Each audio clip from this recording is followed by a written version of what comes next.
What if I told you that you can charge your phone from 0 to 100 in under 30 minutes? Or if I told you the OnePlus 11 is almost as good as Samsung Galaxy S23 series? Ladies and gentlemen, OnePlus 11 may be the flagship killer you've been looking for. If you're new to the channel, make sure to subscribe and like this video. Also, we're doing a $500 giveaway, so stay tuned to the end for more details.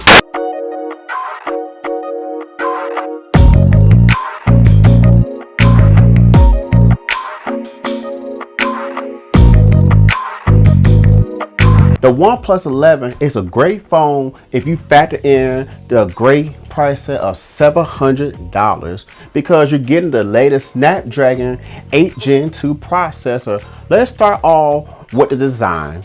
OnePlus 11 comes in two colors, Titan Black and Internal Green, with a circular camera bump that's meshed into the frame. Now, when I first glanced at this circular camera, I thought about Oreo cookies. I don't know why. Maybe I was just hungry. The back panel is protected by Gorilla Glass 5, which is described as matte frosted glass for a smooth but sturdy feeling, and it curves into the aluminum frame, making the phone feel thinner but premium. If I had to compare the feeling, it's like holding the Pixel 7 Pro. On the side of the camera bump, they brought back the alert slider. What that means is while your phone is inside your pocket, you can easily put your phone on vibrate, silent, or ring without pulling it out of your pocket or turning on your screen. You hardcore OnePlus fans, your cries have been heard. If you don't subscribe to the channel, I'm gonna cry too. I better not put any tears on the phone because it's IP64, which is disappointing considering it's only mist-proof and not splash resistant. Don't take your phones near a pool or a lake. If you do, just use a Ziploc bag.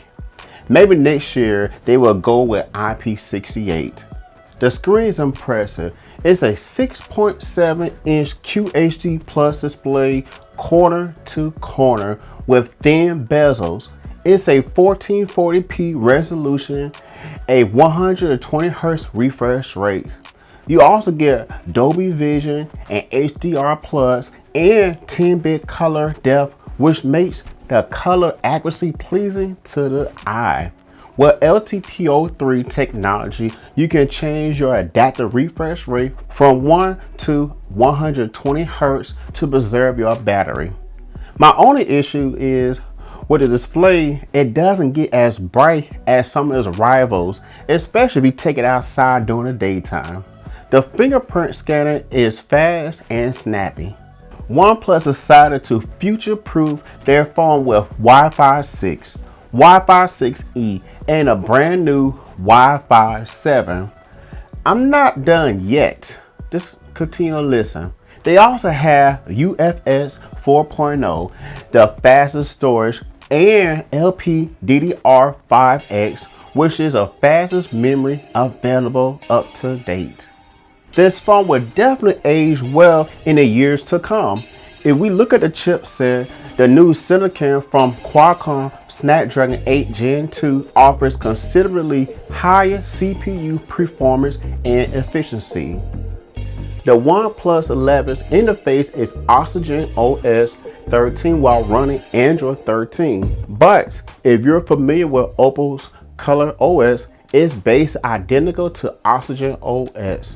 In the notification bar, you will notice a difference when trying to swipe away your notification. You can only swipe right to get rid of the notification, and if you swipe left, it will pull up settings. They can definitely improve on this part by making it available to swipe left or right to get rid of your notification. There are other features where you can place an app into a floating window for multitasking purposes, and you'll also get smart sidebars to add your most used apps. While gaming, there's a feature called Hyper Boost Engine. What this does is it allocates CPU and GPU power and other resources in real time to boost the game's performance. This is the reason why OnePlus 11 is future proof. But overall, the phone has been efficient, and you will see how the new silicon benefits the 5000 mAh battery. You literally can get 2 days on the same battery with your display on 1080p and 120 Hz with normal uses.